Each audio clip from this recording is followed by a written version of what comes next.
Bien à rebours de la tendance actuelle, il est la preuve que l'entente franco-allemande peut être d'une redoutable efficacité quand elle est bien comprise. Ce Marseillais, revendiqué à la fois posé et déterminé, pilote la partie française d'un géant allemand de l'industrie, un géant qui compte 400 000 salariés pour un chiffre d'affaires de 77 milliards d'euros, dont il est aussi le vice-président du pôle énergie pour l'Europe du Sud-Ouest. Et pour bien affirmer cette double appartenance, en plus, il préside la Chambre de commerce franco-allemande. Philippe Carli, président de Siemens France, est l'invité de Leader.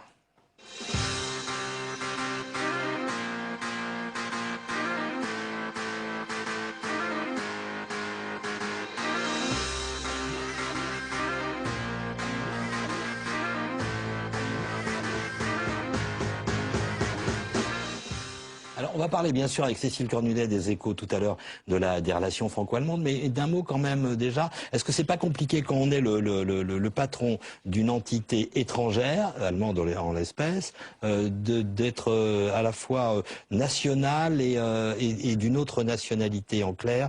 Vous êtes obligé de défendre la France et les Français en Allemagne, donc l'intérêt général de votre groupe, mais il y a aussi le citoyen qui veut essayer de se battre pour préserver un maximum d'économie et d'emploi en France. Non, non, c'est pas si compliqué. D'abord parce que je crois que lorsque l'on fait ce qu'il faut faire pour que l'économie marche et pour qu'une entreprise se développe, a priori, l'actionnaire est heureux.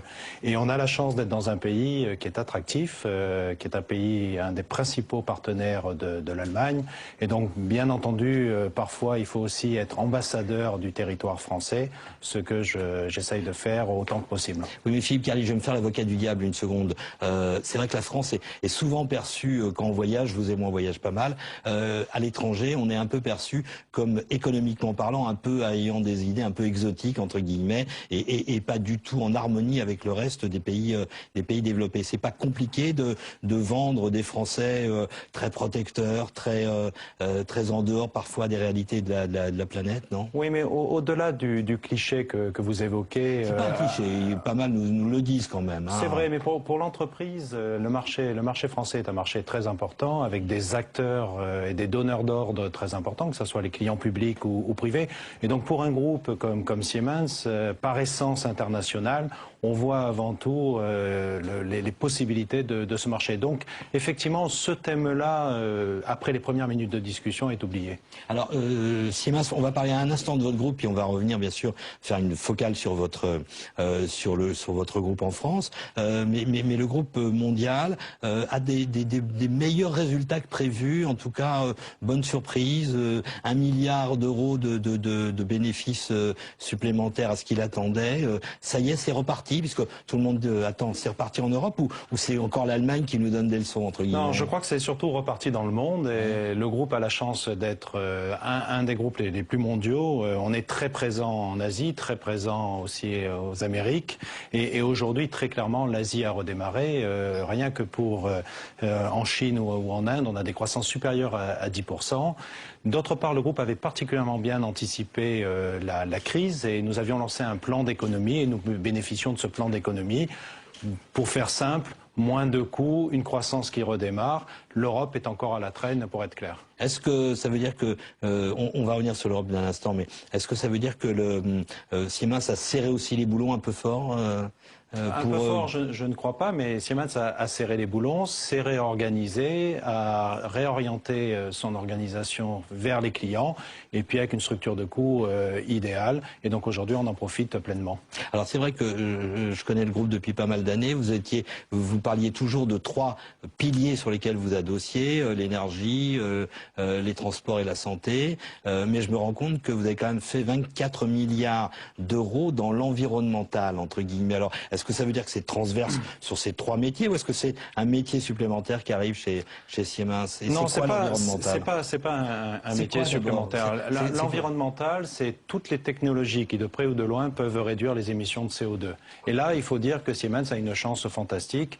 L'ensemble des technologies que nous détenons aujourd'hui, si elles étaient mises en œuvre au niveau mondial dans l'ensemble des industries qui nous concernent, permettrait de réduire avec une grande efficacité les émissions de CO2 et probablement réduire à zéro le problème de pollution. Ok, alors sur les 3 métiers, c'est lequel qui a le mieux marché? La santé, les transports, l'énergie? Non, alors le métier qui marche bien, qui a un peu baissé, c'est la santé. Le deuxième métier qui reprend et qui a redémarré au premier trimestre de cette année calendaire, c'est l'industrie. On revoit des grands clients industriels investir.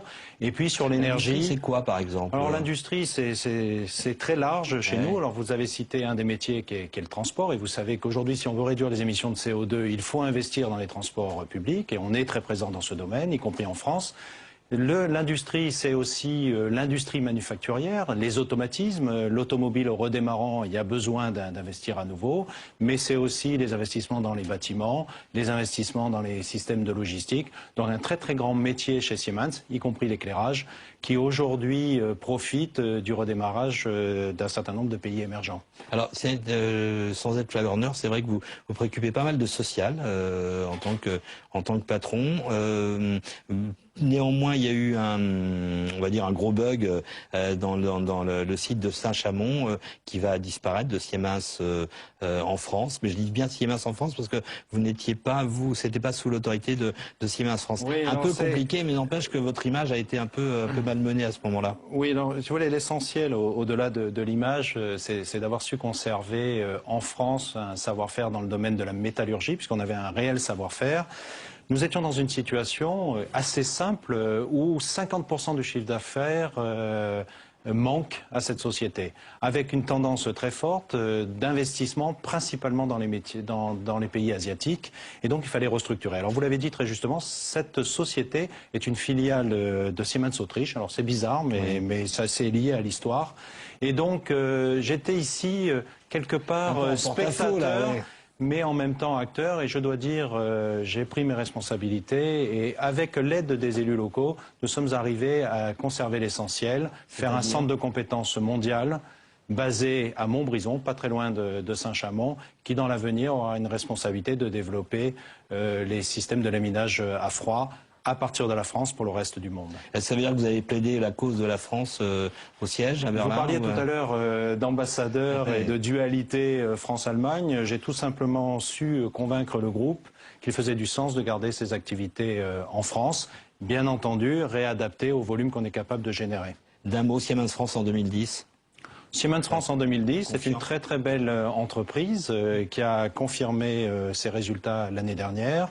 Aujourd'hui, le business reprend. Nous avons un certain nombre de grands projets. Pour vous donner juste une idée, dans le secteur de l'énergie, alors qu'il y a quelques années, l'énergie pour Siemens en France était quasiment inexistante, nous avons un potentiel très très important. L'énergie devrait représenter plus d'1 milliard d'euros dans peu de temps en France pour le groupe. Alors Philippe Carli, donc on a fait allusion au rapport franco-allemand au sein de l'entreprise. Bien sûr, Cécile Cornudet voudrait l'aborder au niveau plus grand, puisqu'on ne peut pas dire que franchement en ce moment les rapports franco-allemands soient toujours au beau fixe, ou en tout cas il y a un peu de complications. Alors on voit le reportage signé Flora Sauvage, et puis on en parle avec Cécile Cornudet des Échos. Très bien. Paris et Berlin ont enterré la hache de guerre pour parvenir à une entente cordiale. Mais si Angela Merkel et Nicolas Sarkozy sont parvenus à un compromis sur la gestion de la crise grecque, il s'agit d'une entente de façade. Nous savons parfaitement bien, Madame Merkel et moi, que l'Europe a besoin d'un axe franco-allemand parfaitement déterminé et totalement solide. C'est une question de responsabilité. Et c'est-à-dire que sur tous les sujets, spontanément, on a la même vision. Non, on discute. Et les divergences au sein du couple franco-allemand sont nombreuses. Sur le concept même de politique européenne, sur le concept même de ce qu'on appelle gouvernement économique, il y a des divergences importantes. Le rôle de l'Eurogroupe. On voit bien que la France souhaiterait que l'Eurogroupe soit une sorte de gouvernement où se rencontrent les chefs d'État et de gouvernement des pays de la zone euro. On voit bien que l'Allemagne est beaucoup plus prudente. Parce qu'elles se disent c'est encore une bureaucratie supplémentaire, il existe les conseils européens, c'est fait pour ça, pourquoi créer encore quelque chose bon. Donc on voit bien qu'il y a des divergences quand même fortes. Derrière le désaccord entre la France et l'Allemagne sur la Grèce s'exprime un malaise plus profond, car le décalage est croissant entre les deux économies. Aujourd'hui, l'Allemagne semble de moins en moins disposée à faire des compromis si cela ne correspond pas à ses intérêts nationaux.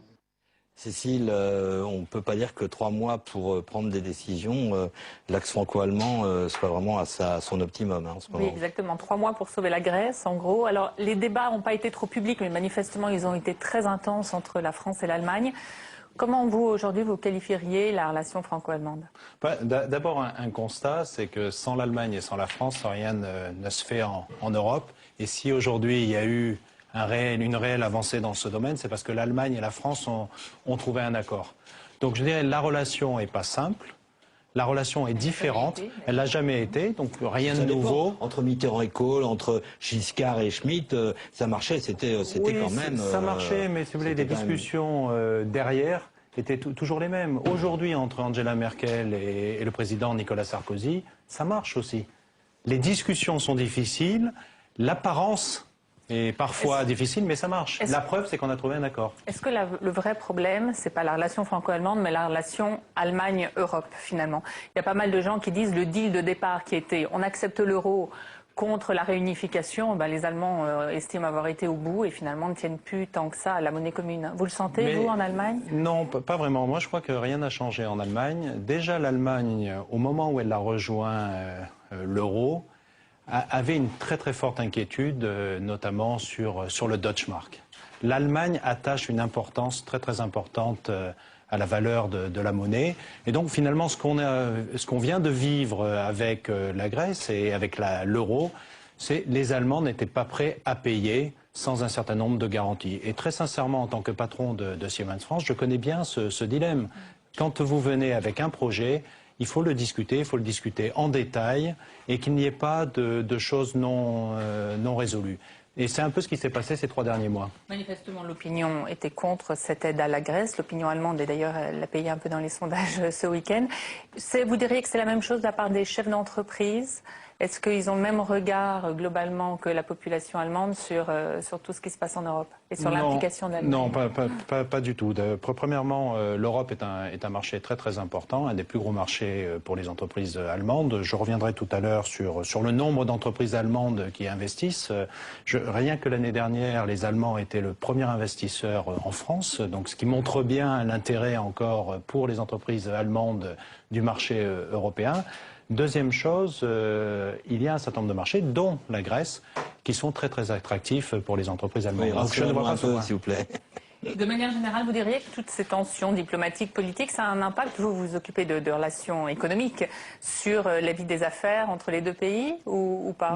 Non, je ne crois pas. Aujourd'hui, les relations entre la France et l'Allemagne sont très très importantes. La France est un des principaux clients en Europe de l'Allemagne. Et donc les entreprises très naturellement vont faire du business à l'endroit où il y a des affaires à réaliser. Et si on regarde aujourd'hui les investissements qui ont été faits récemment en France, c'est uniquement dans des secteurs high-tech, que ce soit dans les énergies renouvelables, que ce soit dans les biotechnologies. Donc on ne ressent pas cela. Et les tensions qui peuvent exister sont souvent d'un point de vue économique, lorsque l'économie rejoint le politique. C'est le cas, par exemple, dans le domaine aéronautique ou, par exemple, dans le domaine de l'énergie. Et quand Christine Lagarde, c'est ma dernière question, dit l'Allemagne ne joue pas très franc jeu, peut-être même qu'elle se sert de la faiblesse de ses partenaires européens pour avoir un commerce extérieur incroyable, ça pèse pas sur les relations quand même des entreprises? Si vous voulez, je pense... ce propos de Mme Lagarde, qui est en général je pense très posé, très mesuré. Très sincèrement, je pense que ce propos a été particulièrement déformé. C'est parce que je crois que, par la connaissance que j'ai de la ministre Christine Lagarde et des relations qu'elle a avec l'Allemagne, d'abord, elle a beaucoup de respect pour l'Allemagne, elle est très respectée en Allemagne, et je pense qu'au-delà des mots, le message, c'était une question sur quel est le bon modèle. Les Allemands ont fait exactement le contraire de ce que nous avons fait en France. Ils ont défendu la compétitivité du territoire pour développer leur exportation, avec bien entendu une baisse des coûts salariaux. Mais pour être très clair, dans ces 10 dernières années, le différentiel de coûts entre la France et l'Allemagne est à la défaveur de l'Allemagne, ce qui était exactement le contraire il y a 10 ans. Est-ce que vous pensez que les entreprises qui investissent en Allemagne, à force de côtoyer ce pays qu'on nous montre en modèle, finalement deviennent plus vertueuses que les autres? Écoutez, j'ai quand même l'impression que la notion de coût, de l'intérêt général est très important en Allemagne et probablement plus important que dans d'autres pays. Et qu'aujourd'hui, si les entreprises allemandes sont encore présentes comme Siemens dans un certain nombre de secteurs de pointe pour l'avenir, c'est bien parce qu'elles sont restées compétitives. Est-ce que, à un moment donné, je me souviens plus du chef d'entreprise qui évoquait, mais un grand patron français, évoquait la possibilité d'une fédération franco-allemande, qu'on mette en commun vraiment et que du coup, toute notre économie, notre défense, la plupart de nos institutions sauf locales, et ça ferait de nous à nouveau la deuxième puissance économique et politique du monde. Dans un modèle idéal, on pourrait très bien imaginer, il y a des compétences en Europe. Certains pays sont très compétents dans un domaine, par exemple dans les énergies renouvelables, l'Allemagne a une position dominante. En France, on a un réel savoir-faire dans l'aéronautique, on a un réel savoir-faire dans le nucléaire, on a un réel savoir-faire dans les systèmes d'information. Malheureusement, les plus grands concurrents des entreprises allemandes sont des entreprises françaises. Donc à un moment donné, dans le transport et dans le nucléaire, par exemple. Tout à fait. Mais ce qui n'empêche pas dans le domaine du transport que l'Europe existe déjà. Le TGV n'est pas fait uniquement par Alstom. Le TGV a été développé avec Alstom et Bombardier. L'ICE en Allemagne a été développé entre Siemens et Bombardier. EADS est aussi une belle réussite de fédération des compétences en Europe, même si à la marge il y a des disputes. Néanmoins, lorsque les entreprises européennes arrivent à se fédérer, elles ont des réussites. Le problème que l'on a aujourd'hui, c'est que ce n'est pas aussi simple que ça, parce qu'il y a des intérêts qui sont parfois divergents. Est-ce que vous avez le sentiment que les entreprises françaises ont toujours une sorte de complexe d'infériorité par rapport à leurs homologues allemandes? Parce que les discours nationaux ne sont pas très... Ça fait 40 ans que ça dure en plus. 40 ans que ça dure. Non, je ne crois pas que très sincèrement, je ne crois pas que les entreprises françaises d'abord aient un complexe et ont la nécessité d'avoir un complexe. Je pense que les grandes entreprises françaises sont des entreprises internationales qui, depuis longtemps, appliquent les mêmes recettes que les entreprises allemandes. Par contre, les systèmes de gouvernance et les contraintes politiques font que parfois, dans des secteurs dits stratégiques, finalement, on ne va pas jusqu'au bout du raisonnement industriel pour créer des champions européens et pas uniquement nationaux. Alors, on va continuer à parler, bien sûr, en nombre porté des relations franco-allemandes, puisqu'on va parler de l'euro. 750 milliards d'euros pour aider nos amis européens en difficulté. La somme est pas mince, visiblement, pour l'instant, elle a un peu calmé les marchés, mais quid de l'euro? C'est le sujet que voulait aborder Christian Saint-Etienne, professeur aux universités de Paris-Dauphine et Tours et membre du cercle des économistes. On le retrouve dans un instant. Auparavant, le reportage signé Charlotte Grégory. C'est une mobilisation sans précédent. Toute l'Europe tente de sauvegarder l'union monétaire puisque la faillite de l'État grec s'étend et c'est maintenant l'Angleterre, l'Espagne et l'Italie qui sont menacées. 3 facteurs expliquent la situation dans laquelle la zone euro se trouve aujourd'hui. 3 facteurs qui étaient, selon les spécialistes, prévisibles. La dérive des finances publiques d'abord. Les taux d'inflation varient d'un pays à un autre. Conséquence, ceux dont les revenus ont suivi l'inflation ont vu leurs dettes fondre au fil du temps. Ainsi, l'État grec s'est endetté à tour de bras puisque cela ne lui coûtait pas cher en termes de taux d'intérêt. Du côté de l'Espagne, de l'Irlande et du Portugal, ce sont les ménages et les entreprises qui ont contracté des crédits. Mais le résultat est le même, tous ces pays sont aujourd'hui surendettés. La dimension spéculative ensuite. Les acteurs financiers profitent des politiques monétaires accommodantes de l'Union européenne. Ils empruntent massivement et font donc chuter les valeurs sur lesquelles ils se sont engagés. Cette spéculation souligne le manque de surveillance et de moyens d'intervention de la zone euro. Selon les traités actuels, l'Europe ne peut quasiment rien entreprendre pour aider un pays en difficulté. Et pour l'instant, inscrire l'entraide économique entre pays de la zone euro n'est pas très populaire dans un contexte de crise économique et de chômage de masse. Les marchés remontent grâce au plan voté dimanche, mais reste à savoir si cela va inciter les pays de la zone euro à plus d'engagement politique et économique sur le long terme. Christian Saint-Etienne, votre dernier ouvrage, c'est La fin de l'euro. Dans mon esprit, je croyais qu'il y avait un point d'interrogation. Tout à l'heure, quand on préparait l'émission, il dit que non, c'est édité chez Bourrin, éditeur. Alors, vous mettez un point d'interrogation ou définitivement, vous ne voulez pas de point d'interrogation sur le titre La fin de l'euro? Bon, alors d'abord, moi, je ne suis pas favorable à la fin de l'euro. J'ai dit, si on continue les politiques actuelles, on pourrait provoquer la fin de l'euro. Alors, pour ce qui est de l'euro, la zone euro, il faut rappeler juste en quelques secondes, c'est une zone monétaire qui, selon la théorie économique, n'est pas une zone optimale Et on sait que quand on veut faire une monnaie commune entre des pays qui ne constituent pas une zone optimale, il faut 3 conditions. La première, c'est un gouvernement économique de la zone. Il faut ensuite un mécanisme de fédéralisme fiscal, c'est-à-dire un mécanisme de redistribution entre les pays, comme aux États-Unis. Le budget fédéral des États-Unis joue le rôle de mécanisme de redistribution. En pourcentage du PIB, par exemple, l'Europe et les États-Unis, actuellement, le budget européen, c'est 1%, 1,1% du PIB européen, et en plus, il était à 90% préaffecté. Aux États-Unis, les impôts fédéraux, c'est 17 points de PIB. Ah oui. Alors, ça change. Et ça conduit d'ailleurs à des redistributions très significatives entre États. Si l'État du Texas va bien et l'État du Michigan va mal, par l'intermédiaire du budget fédéral, il y aura des redistributions importantes. Et la troisième condition, c'est de mettre fin à la concurrence fiscale et sociale. Or, aucune de ces 3 conditions n'est réalisée et aucune a été poussée en avant, même à travers la dernière crise, puisque ça a frappé certainement tout le monde. Mais par exemple, l'ajustement en Irlande, c'est spectaculaire. Je suis stupéfait qu'on n'en ait pas parlé plus en France. Ils ont choisi de baisser les salaires des fonctionnaires de 10% plutôt que de toucher au taux d'impôt sur les sociétés qui est à 12,5%. Le Premier ministre irlandais assumant ça pleinement en disant c'est pour nous un instrument de concurrence fiscale qui nous permet d'attirer des entreprises et on ne veut pas le remettre en cause. Alors maintenant, on vient nous dire, par le fonds de stabilisation européen qu'on met en place, s'il y a des difficultés demain en Irlande, il faudra leur donner de l'argent français pour essayer de les aider ou de l'argent allemand.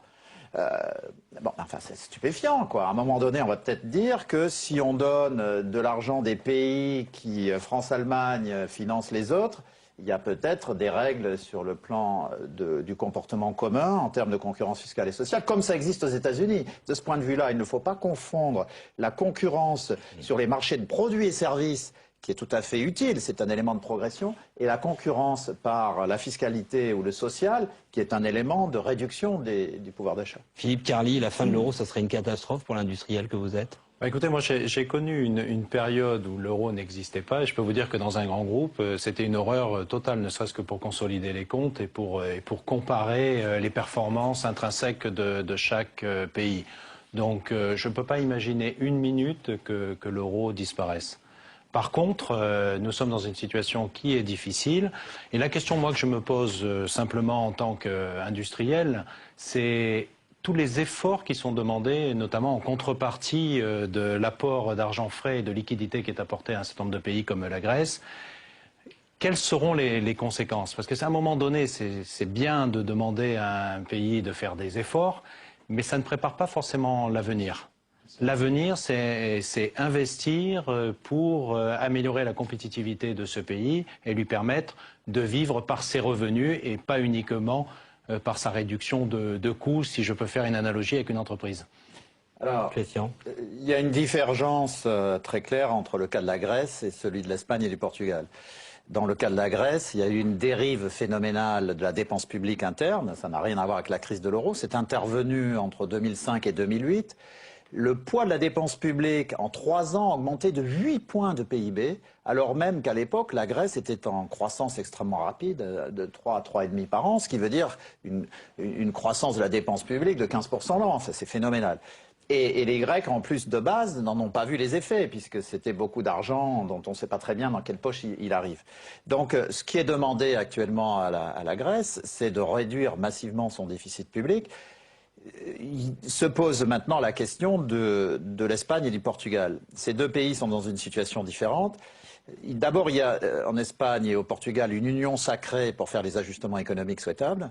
Et en plus, les populations, pour l'instant, comprennent la nécessité des ajustements. Oui, mais sauf que l'Espagne, si elle dérive, compte tenu de son poids dans l'Union européenne, c'est beaucoup plus grave, entre guillemets. En tout cas, ça va plus impacter, même si, sur le fond, c'est moins grave. Ce qu'elle a fait est moins grave que ce qu'a fait le gouvernement grec. Oui, en prolongement de ce que vous dites, on peut dire que dans le cas de la Grèce, c'est des questions de principe. Dans le cas de l'Espagne, c'est effectivement un poids quantitatif qui serait considérable. Alors, néanmoins, ne noircissons pas la situation de l'Espagne.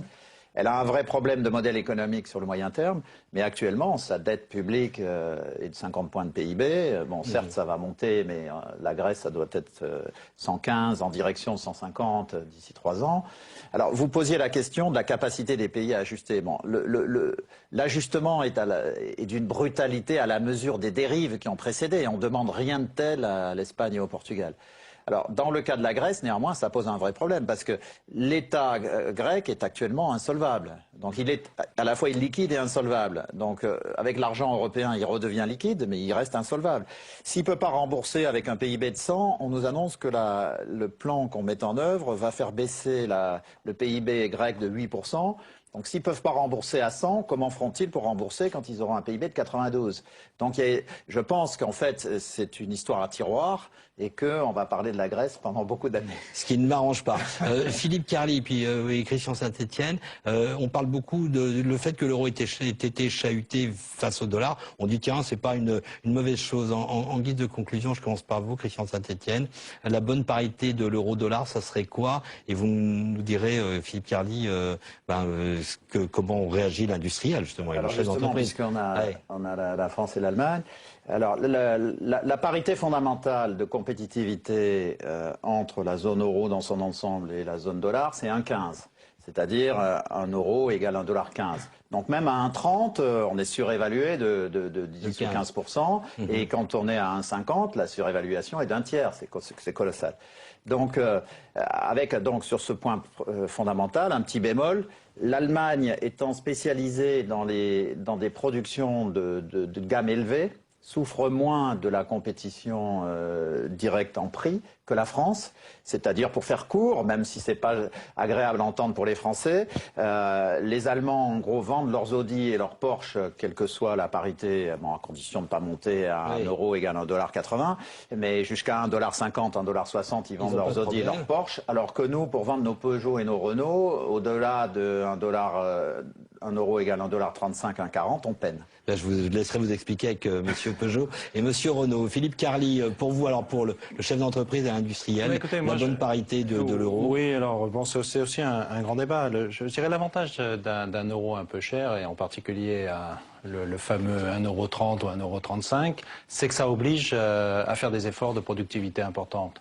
Et je crois que Christian de Saint-Etienne l'a bien dit. Finalement, si on a les bons produits, c'est-à-dire si on innove énormément et si on investit dans l'avenir, dans ces cas-là, on n'a pas de problème pour vendre les meilleurs produits du marché. Voilà. Donc voilà, pour moi l'euro, il ne faut pas que ça augmente trop, mais quelque part entre 1,20 € et 1,30 €, normalement l'industrie européenne peut être encore compétitive. Voilà, merci de nous donner de l'espoir et du baume au cœur, Christian Saint-Etienne. Merci, je rappelle le titre de votre bouquin, le dernier en tout cas, parce qu'il y a tellement. La fin de l'euro, sans point d'interrogation, chez Bourrin Éditeur. Philippe Carli, merci. La semaine prochaine, alors non pas à votre place, puisque nous serons au siège du groupe Total à La Défense, avec Thierry Desmarais, le président du groupe Total, qui en 15 ans en a fait le leader mondial, l'un des leaders mondiaux de l'énergie et le premier groupe français. Et dans quelques jours, il va céder sa place de président à son directeur général, Christophe